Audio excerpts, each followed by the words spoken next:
नमस्कार दोस्तों, कैसे हैं आप सभी? उम्मीद करती हूँ सभी स्वस्थ होंगे। दोस्तों, आज फिर एक नई कहानी लेके आई हूँ। कहानी बहुत अच्छी है, सुनिएगा ज़रूर। तो चलिए कहानी शुरू करती हूँ। बहुत समय पहले की बात है। एक गांव में किशन और मनोहर नाम के दो घनिष्ठ मित्र रहते थे।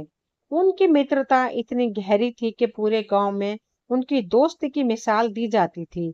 किशन गांव में ही रहकर मेहनत मजदूरी करके अपना जीवन चलाता था, जबकि मनोहर अक्सर अपने काम के सिलसिले में गांव से बाहर जाया करता था। गांव के लोग यही मानते थे कि मनोहर एक नगर से सामान खरीदकर दूसरे नगर में बेचता है और इसी कारण उसे कई दिनों तक बाहर रहना पड़ता है। लेकिन यह सच नहीं था। सच तो यह था कि मनोहर एक चोर था। हालांकि उसने कभी अपने गांव में चोरी नहीं की थी, लेकिन वह दूसरे शहर में जाकर चोरी करता था। किशन ने कई बार मनोहर को समझाया कि चोरी जैसा पाप छोड़ दे, पर मनोहर ने कभी उसकी बात नहीं मानी। बल्कि वह तो अपने दोस्त किशन को भी अपने साथ शामिल होने के लिए कहता था, जिससे वे दोनों धनवान बन सके। किशन को मनोहर की यह आदत बिल्कुल पसंद नहीं थी, लेकिन बचपन की दोस्ती के कारण उसने कभी किसी से यह राज नहीं बताया कि मनोहर शहर जाकर चोरी करता है। एक दिन गांव में खबर फैली कि गांव के बाहर एक साधु महाराज ने अपना डेरा जमाया है। गांव के लोग उनके दर्शन के लिए जाने लगे। साधु बाबा धर्म और सत्य के मार्ग पर चलने की शिक्षा देते थे। उनके उपदेशों का गांव वालों पर गहरा प्रभाव पड़ा। यह बात उन दोनों ने सुनी तो एक दिन किशन और मनोहर भी साधु बाबा के दर्शन के लिए पहुंचे। साधु महाराज के प्रवचन का मनोहर पर ऐसा प्रभाव पड़ा कि उसे भी महसूस होने लगा कि चोरी करना एक बड़ा पाप है। एक दिन मनोहर ने अकेले में साधु बाबा के पास जाकर अपने मन की बात कही। वह बोला, बाबा मैं एक चोर हूँ, लेकिन आपके उपदेशों ने मेरे हृदय को छू लिया है। साधु बाबा ने कहा, अगर मेरे वचन तुम्हारे मन पर असर कर रहे हैं तो तुम ये बुरा काम छोड़ क्यों नहीं देते? बाबा की बात सुनकर मनोहर बोला, बाबा मुझे और कोई काम आता ही नहीं है। ना मैं खेती कर सकता हूँ और ना ही मेहनत मजदूरी कर सकता हूँ। फिर मैं चोरी कैसे छोड़ दूं? साधु बाबा ने कहा, बेटा मेरी बात मानो, कुछ दिन मेरे साथ इस आश्रम में रहो। इससे तुम्हारा हृदय परिवर्तन होगा और तुम सही मार्ग पर आ जाओगे। मनोहर ने साधु बाबा की बात मान ली और वही आश्रम में रहकर उनकी सेवा करने लगा। कुछ महीने इसी प्रकार बीते। मनोहर ने पूरे मन से साधु बाबा की सेवा की। साधु बाबा भी उसकी सेवा से बहुत प्रसन्न हुए। एक दिन साधु बाबा ने मनोहर से कहा, बेटा अब मेरे जाने का समय आ गया है। साधुओं का एक स्थान पर ठहराव नहीं होता है, लेकिन मैं तुम्हारी श्रद्धा और सेवा से बहुत प्रसन्न हूँ, इसलिए तुम मुझसे कुछ भी मांग सकते हो। मनोहर बोला, बाबा आपके पास ऐसी सिद्धियां हैं जिससे पशु पक्षियों की भाषा समझी जा सकती हैं। यदि आप मुझे कुछ देना चाहते हैं तो कृपया करके मुझे भी यह सिद्धि प्रदान करें। साधु बाबा मुस्कुराए और बोले, ठीक है, आज से तुम पशु पक्षियों की भाषा समझने में सक्षम हो जाओगे। यह कहकर साधु बाबा ने मनोहर के सिर पर आशीर्वाद स्वरूप हाथ रखा। मनोहर बोला, बाबा मैं आपसे एक और विनती करना चाहता हूँ। साधु बाबा ने कहा, बोलो बेटा क्या इच्छा है? मनोहर बोला, बाबा मैं आपके कहे अनुसार चोरी का काम छोड़ दूंगा, लेकिन मेरा जीवन यापन का क्या होगा? इसलिए मैं चाहता हूँ कि आप मुझे साल में एक बार चोरी करने की अनुमति दें। मैं केवल दीपावली के दिन एक बार चोरी करूंगा और उसके बाद कभी चोरी नहीं करूंगा। साधु बाबा मुस्कुराए और बोले, ठीक है बेटा, परंतु मेरी एक बात याद रखना, इस सिद्धि का उपयोग ईमानदारी से करना। यदि तुमने इसे गलत मार्ग पर चलने के लिए प्रयोग किया तो यह तुम्हारा विनाश का कारण बन जाएगी। इस प्रकार महात्मा जी मनोहर को आशीर्वाद देकर वहां से दूसरे गांव की ओर प्रस्थान कर गए। अब मनोहर साधु बाबा के साथ रहकर पूरी तरह बदल चुका था। उसका स्वभाव अब शांत और संयमित हो गया था। इसके बाद बदलाव को देखकर उसका मित्र किशन भी बहुत प्रसन्न था। अब मनोहर ने पूरी तरह चोरी करना छोड़ दिया, जैसा कि उसने साधु बाबा को वचन दिया था कि वह साल में केवल एक बार दीपावली के दिन ही चोरी करेगा।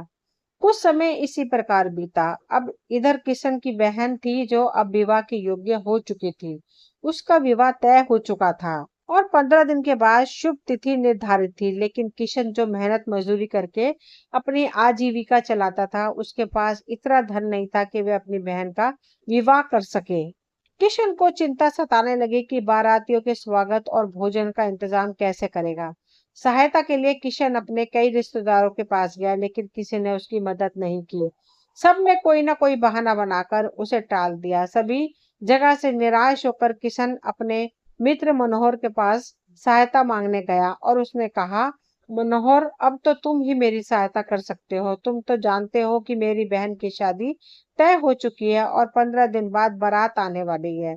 मेरे पास इतना धन नहीं है कि मैं बारातियों के स्वागत और खाने पीने का प्रबंध कर सकूं। मैंने सभी रिश्तेदारों से मदद मांगी, लेकिन सबने मना कर दिया। अब तुम ही कुछ करो और मेरे लिए धन का इंतजाम कर दो। मैं तुम्हारे पैसे कुछ महीनों में लौटा दूंगा।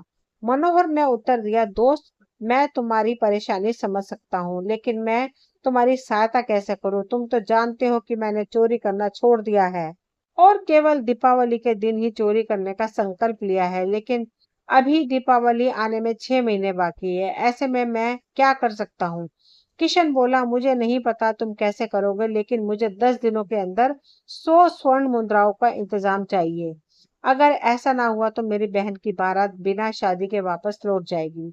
मनोहर बोला, ठीक है दोस्त, तुम्हारी बहन मेरी बहन के समान है। मैं तुम्हारे लिए धन की व्यवस्था करूंगा। मैं 5 दिनों के लिए जा रहा हूँ। अगर मैं 5 दिन में लौट कर नहीं आया तो तुम मेरा इंतजार मत करना। किशन बोला, तुम जाओ, मैं ईश्वर से प्रार्थना करूंगा कि तुम जल्दी धन लेकर लौट आओ। अब मनोहर अपने मित्र की सहायता के लिए चोरी करने का इरादा लेकर यात्रा पे निकल पड़ा। चलते चलते वह एक नदी के पास पहुंचा। मनोहर को नदी पार करनी थी तो वह पानी में उतरा। तभी पीछे से किसी ने पुकारा, मित्र, मेरा इंतजार करो, मैं भी तुम्हारे साथ चलूंगा। मनोहर ने पीछे मुड़कर देखा तो वह मंदिर का पुजारी था, जो नदी पार करने के लिए उसकी सहायता मांग रहा था। पुजारी ने अपनी पोटली मनोहर को थमा दी और अपना एक हाथ उसकी ओर बढ़ा दिया। नदी पार करने लगे दोनों। तभी पीछे से किसी पक्षी की आवाज आई। मनोहर एकदम सतर्क हो गया और उसने अपना सिर ना में हिलाया। वे दोनों आगे बढ़ते जा रहे थे। तभी पीछे से किसी पक्षी की आवाज आई। मनोहर एकदम सतर्क हो गया और उसने अपना सिर ना में हिलाया। वे दोनों आगे बढ़ते रहे। जब वे दोनों नदी के बीच में पहुंचे तो फिर से पक्षी की आवाज आई। मनोहर ने एक बार फिर ना में सिर हिलाया। आखिरकार उन दोनों ने नदी पार की। मनोहर ने पुजारी को उसकी पोटली लौटा दी और अपनी यात्रा पर आगे बढ़ने के लिए चल पड़ा। लेकिन पुजारी ये जानने को उत्सुक था कि पक्षी की आवाज सुनकर मनोहर बार बार अपना सिर क्यों हिला रहा था। पुजारी ने पूछा, मित्र, मुझे एक बात बताओ, जब हम नदी पार कर रहे थे तब किसी पक्षी की आवाज आ रही थी। जब भी वह आवाज आती थी तुम अपना सिर क्यों हिला देते थे? आखिर इसका क्या रहस्य है? मनोहर बोला, पुजारी जी, इससे आपको क्या लेना देना? आपने तो नदी पार कर ली, मैंने आपकी सहायता कर दी। अब आप अपने रास्ते जाइए और मुझे मेरे रास्ते पर जाने दीजिए। लेकिन पुजारी वहां से गया नहीं, बस जिद करने लगा। जब तक तुम मुझे यह नहीं बताओगे मेरे मन को शांति नहीं मिलेगी। मनोहर ने कहा, ठीक है, अगर आप जानना ही चाहते हैं तो मैं बताता हूँ, लेकिन ये रहस्य किसी और को ना बताइएगा। पुजारी ने कहा, ठीक है। मनोहर बोला, देखिए, मैं एक चोर हूँ। मेरे मित्र की बहन का विवाह होने वाला है और उसकी शादी के लिए मुझे 100 असरफियों का इंतजाम करना है। इसलिए मैं चोरी करने निकला हूँ। जब हम दोनों नदी में चलने लगे तब पक्षी ने मुझसे कहा था कि आपकी पोटली में सोना रखा है और मैं उसे चुरा सकता हूँ, लेकिन मैंने सिर हिलाकर मना कर दिया क्योंकि आपने मुझे मित्र कहकर पुकारा था और सहायता के लिए हाथ बढ़ाया था। इसलिए मैं अपने मित्र के साथ ऐसा कैसे कर सकता हूँ? मैं अपने मित्र का सम्मान और निष्ठा में कैसे भूल सकता हूँ? क्योंकि इस समय भी मैं एक मित्र की सहायता के लिए ही निकला हूँ। मनोहर की बातें सुनकर पुजारी चकित रह गया। मनोहर ने आगे कहा, जब हम नदी के बीचों बीच पहुंचे तब उस पक्षी ने कहा था कि मैं आपको पानी में धक्का दे दूं और सोना ले लूं, लेकिन मैंने फिर से मना कर दिया। यदि मैं ऐसा करता तो यह अपने मित्र के साथ धोखा होता और मैं कभी ऐसा नहीं कर सकता। मनोहर की बातें सुनकर पुजारी का मन दुविधा में पड़ गया। वह सोचने लगा कि यह कैसा चोर है जो चोर होते हुए भी धर्म और सच्चाई की बातें कर रहा है। पुजारी ने फिर पूछा, तुम एक चोर होकर इतने अच्छे और धर्म की बातें कैसे कर सकते हो? मनोहर ने कहा कि मैं 1 महीने तक एक साधु महाराज के आश्रम में रहा था। यह सब उनके आशीर्वाद का प्रताप है। मनोहर की इन बातों को सुनकर उसके बाद पुजारी अपने रास्ते पर चला गया। लेकिन वह मनोहर के नेक विचारों के बारे में सोचता ही रहा। वह सोचता एक चोर होकर भी वह इतना ईमानदार और धर्म परायण कैसे हो सकता है। जब पुजारी नगर पहुंचा तो वह सीधा राजा के महल में गया। उस दिन राजमहल में ब्राह्मण भोज का आयोजन था। पुजारी भी उसमें शामिल होने आया था। भोजन के बाद वह राजा से बोला और सोचा कि इस चोर के बारे में राजा को बताना चाहिए, लेकिन यह बात वह राजा को अकेले में बताना चाहता था। राजा ने पुजारी को अलग कक्ष में बुलाया। पुजारी ने उस चोर की सारी कहानी राजा को सुनाई कि किस तरह उसे नदी पार करने के लिए एक चोर की सहायता लेनी पड़ी। वह राजा बहुत ही ईमानदार और ज्ञानी था। राजा ने कहा, चोरी करना एक महापाप है। जिसने भी ऐसा किया मैं स्वयं इसकी जांच करूंगा। राजा ने पुजारी से कहा, तुम मुझे उस चोर का पता बताओ। पुजारी ने उत्तर दिया, महाराज मैं उसका ठिकाना तो नहीं जानता, पर वह इसी नगर की ओर आ रहा था। उसका हुलिया और कपड़ों का रंग मैं आपको बता सकता हूँ। मुझे पूरा विश्वास है कि वह सबसे पहले नगर की सराय में ठहरेगा। उस पुजारी ने चोर को पूरा हुलिया और वेशभूषा राजा को बता दी। राजा ने अपने लिए रोटियां बनवाई और उन्हें पोटली में रखा और राजा साधारण वेश में सराय पहुंच गया। आधी रात को राजा ने चोर को पहचान ली और उससे बातचीत शुरू की। मनोहर ने पूछा, आप कौन है? राजा ने कहा, मैं एक चोर हूँ और चोरी की फिराक में हूँ। मनोहर ने कहा, मैं भी एक चोर हूँ, क्यों ना हम मिलकर चोरी करें। मैं आधी रात को सामने वाली दुकान में चोरी करने वाला हूँ। राजा ने कहा, मुझे भी 100 अशर्फियों की जरूरत है। हम दोनों मिलकर दुकान का ताला तोड़ते हैं। रात के सन्नाटे में दोनों दुकान की ओर गए। मनोहर ने ताला तोड़ा, तिजोरी खोली और अशर्फिया अपने लिए निकाली और राजा को दे दी। फिर उसने खाने के लिए बोरियों की ओर देखा। उसने सफेद चीज देखकर सोचा कि यह चीनी है। मुट्ठी भरकर उसने मुंह में डाली, लेकिन वह नमक था। उसने तुरंत उसे थूक दिया। फिर उसने साथी से अशर्फियां वापस मांगी। राजा ने मना किया तो मनोहर ने उसके मुंह पर तमाचा मारा और अशर्फियां छीन ली। उसने चुराई हुई अशर्फियां तिजोरी में वापस रख दी और ताला बंद कर दिया। इसके बाद राजा मनोहर के पीछे पीछे चला और उसकी हरकतों को देखकर हैरान था। जब वे दोनों सराय के अंदर पहुंचे तो राजा ने पूछा, भाई पहले तो तुमने रुपए चुराए, फिर वापस तिजोरी में रख दिया, ऐसा क्यों किया? मनोहर ने उत्तर दिया, मैं भूखा था और दुकान में कुछ खाने के लिए ढूंढ रहा था, लेकिन गलती से मैंने दुकानदार का नमक खा लिया। अब जिसका नमक खाया है उसके साथ विश्वासघात करना धर्म के विरुद्ध है, इसलिए मैंने रुपए वापस तिजोरी में रख दिए। चोर की बातें सुनकर राजा चकित रह गया। वह सोचने लगा, ये चोर कैसी धर्म और ज्ञान की बातें कर रहा है। उसे अब पुजारी की बात पर पूरा विश्वास हो गया। इसके बाद राजा ने कहा, चलो अब किसी और जगह चोरी करते हैं। ये सुनकर मनोहर ने राजा को फिर एक तमाचा जड़ दिया और बोला, क्या हम सारी रात चोरियां ही करते रहेंगे? आज के लिए बस इतना ही काफी है। अब कल के लिए टाल देंगे, कल देखेंगे क्या करना है। राजा ने अपनी पोटली से रोटियां निकाली और मनोहर को खाने के लिए दी। फिर राजा ने पूछा, यह बताओ कि अगर कल चोरी करनी है तो तुम मुझे कहाँ मिलोगे? चोर ने कहा, इसी सराय के पीछे मैं रात के समय तुम्हारा इंतजार करूंगा। इसके बाद राजा अपने महल लौट आया, लेकिन उसे रात भर नींद नहीं आई। वे मनोहर के बारे में ही सोचता रहा कि यह किस प्रकार का रहस्यमय चोर है, जो चोरी जैसा काम करता है लेकिन धर्म और सच्चाई की बातें भी करता है। अगली रात राजा साधारण वेश में सराय के पीछे पहुंचा, जहां मनोहर पहले से उसका इंतजार कर रहा था।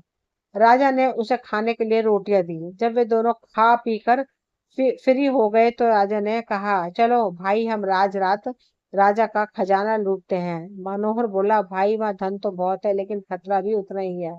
अगर मुझे राजा के महल और खजाने के बारे में कुछ पता होता तो मैं ये खतरा मोल जरूर लेता। राजा ने कहा, तुम उसकी चिंता मत करो, मुझे राजा के महल और खजाने के सारे रास्ते मालूम है।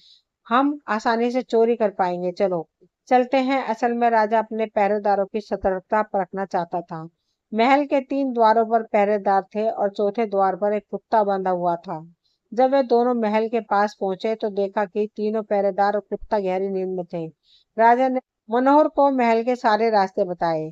मनोहर खजाने वाले कमरे तक पहुंचा और तिजोरी का ताला तोड़ने लगा। तभी एक पक्षी बोला और कुत्ता भौंकने की बजाय कू कू करने लगा। मनोहर ने राजा से कहा, तुम यहीं बाहर खड़े रहो, मैं अंदर जाके तिजोरी का ताला तोड़ता हूँ। राजा बाहर खड़ा हो गया और मनोहर अंदर चला गया। मनोहर ने तिजोरी का ताला तोड़ा और पक्षी ने फिर से आवाज दी और कुत्ता एक बार फिर से कू करने लगा। मनोहर ने कुछ अशर्फियां अपने लिए और कुछ राजा के लिए निकाली, लेकिन पक्षी और कुत्ते की प्रतिक्रिया सुनकर मनोहर ने रुपए वापस तिजोरी में रख दिए और राजा को कमरे के भीतर बुला लिया। अब राजा अंदर आया तो मनोहर उसके चरणों में गिर गया और बोला, महाराज मैं चोर हूँ और आप मेरे स्वामी हैं। आपने मुझे रंगे हाथों पकड़ लिया है। अब आप जो भी दंड देना चाहें मुझे स्वीकार है, लेकिन कृपया 100 अशर्फियां मेरे मित्र के पास भिजवा दीजिए। उसकी बहन की शादी है। राजा ने हैरान होकर पूछा, तुम कैसे जान गए कि मैं राजा हूँ? मनोहर ने कहा, महाराज जब मैं खजाने का ताला तोड़ रहा था तो पक्षी ने कहा, खजाने में चोर घुस आया है और तुम सो रहे हो। तुम ये कैसी वफादारी करते हो? तब कुत्ते ने उत्तर दिया, मैं तब भोगता जब चोर होता, परंतु यहाँ तो स्वयं राजा है। पहले मुझे उन दोनों की बातों पर विश्वास नहीं हुआ, लेकिन जब यही संवाद बार बार दोहराया गया तो मैं समझ गया कि आप राजा हैं। मनोहर ने गहरी सांस लेते हुए कहा, महाराज कृपया 100 सरफियां मेरे मित्र के पास भिजवा दीजिए। मेरे लिए जो भी सजा आप तय करेंगे वह मुझे स्वीकार है। अगली सुबह राजा ने अपना दरबार लगाया और सभी दरबारियों को मनोहर चोर की पूरी कहानी सुनाई। मनोहर को भी पेश किया गया। राजा ने पूछा, भाई यह बड़े ही आश्चर्य की बात है कि एक तरफ से तुम चोर हो, लेकिन दूसरी तरफ तुम धर्म और ज्ञान की बातें करते हो। ये कैसे संभव है कि एक चोर के अंदर ऐसे सद्गुण हो? जिस दुकानदार का तुमने नमक खाया वहां तुमने चोरी नहीं की। जिस ब्राह्मण को तुमने नदी पार करवाई उसने तुम्हें मित्र कहा है, इसलिए तुमने उसका धन नहीं चुराया। आखिर यह सब क्या रहस्य है? एक चोर के भीतर ऐसे नेक विचार कैसे आ सकते हैं? मनोहर ने हाथ जोड़कर उत्तर दिया, महाराज यह सब ज्ञान और धर्म की बातें मुझे एक साधु महाराज ने सिखाई थी। उन्होंने ही मुझे पशु पक्षियों की भाषा समझने का आशीर्वाद भी दिया था। असल में पहले मैं एक बहुत ही माहिर और शातिर चोर था और आए दिन चोरी करता था, लेकिन उन साधु महाराज के वचनों ने मुझे सही मार्ग दिखाया और मेरी हृदय परिवर्तन कर दिया। अब मैं केवल दीपावली के ही दिन किसी भंडारे में आवश्यकता का सामान उठाता हूँ, जिसकी अनुमति मुझे साधु महाराज ने दी थी। परंतु मैंने संकल्प तोड़ दिया क्योंकि मैं अपने मित्र की सहायता करना चाहता था। यदि कल तक उसके पास 100 सरफियां न पहुंची और उसकी बहन की बारात लौट गई तो वह जीवन भर इस कलंक के साथ जीने के लिए मजबूर हो जाएगा। इसलिए महाराज मेरी आपसे प्रार्थना है कि कृपया 100 सरफियां मेरे मित्र के पास भिजवा दीजिए। वह मेरा इंतजार कर रहा होगा क्योंकि मैंने उससे वादा किया था कि 5 दिनों के भीतर धन और लेकर आऊंगा। राजा ने कहा, ठीक है, मैं दूध भेजकर तुम्हारे मित्र के पास 100 अशर्फियां भिजवा देता हूँ। राजा ने इस समय अपने एक सेवक को मनोहर के मित्र किशन के पास भेजा। राजा के भेजे हुए दूत ने हरिहर को सारी बात बताई और कहा, तुम्हारे मित्र को महल में चोरी करते हुए पकड़ा गया है। राजा ने तुम्हारी बहन की शादी के लिए 100 अशर्फियां भेजी हैं। किशन ने यह सुनकर अशर्फियां लेने से इनकार कर दिया और कहा, मैंने यह धन अपने मित्र से मांगा था और मैं उसी के हाथों से लूंगा। दूत महल लौट आया। उसने राजा को हरिहर की बात बता दी। राजा ने पहले ही मनोहर की ईमानदारी और उसके नेक विचारों से प्रभावित था। अब किशन और मनोहर की मित्रता देखकर और भी अधिक प्रभावित हो गया। राजा ने कहा, मनोहर मैं खुद तुम्हारे साथ चलूंगा और तुम्हारे मित्र को यह धन दूंगा ताकि वह अपनी बहन का विवाह अच्छे से कर सके। फिर राजा मनोहर के साथ उसके गांव गया। राजा ने किशन को इतना धन दिया कि उसकी बहन का विवाह अच्छे से हो गया। इस घटना के बाद राजा मनोहर को अपने साथ राजमहल ले आया और कहा, मनोहर बेशक तुम एक चोर थे, लेकिन तुम्हारे अंदर ऐसे गुण हैं जो एक अच्छे और ईमानदार व्यक्ति में होने चाहिए। मेरे विचार से अगर तुम्हें आजीविका का कोई उचित साधन मिल जाए तो तुम चोरी कभी नहीं करोगे। इसलिए मैं चाहता हूँ कि आज से तुम मेरे दरबार में नौकरी करो। तुम जैसे ज्ञानी और गुणी व्यक्ति की मेरे दरबार में बहुत आवश्यकता है। राजा की बात सुनकर मनोहर ने राजा का आभार प्रकट किया और राजा के दरबार में नौकरी कर ली। राजा अत्यंत प्रसन्न था कि मनोहर के रूप में उसने एक अनमोल रतन मिल गया है। अब मनोहर समय समय पर राजा को सलाह दिया करता और इस तरह से एक साधारण चोर से वह राजा का विश्वास पात्र दरबारी बन चुका था। दोस्तों ये कहानी यहीं तक थी। मुझे उम्मीद है आप सभी को कहानी पसंद आएगी। अगर कहानी पसंद आए तो प्लीज चैनल को सब्सक्राइब कीजिए, वीडियो को लाइक शेयर कमेंट कीजिए। मिलती हूँ अगली कोई नई कहानी लेकर। कहानी सुनने के लिए आप सभी का तहे दिल से शुक्रिया।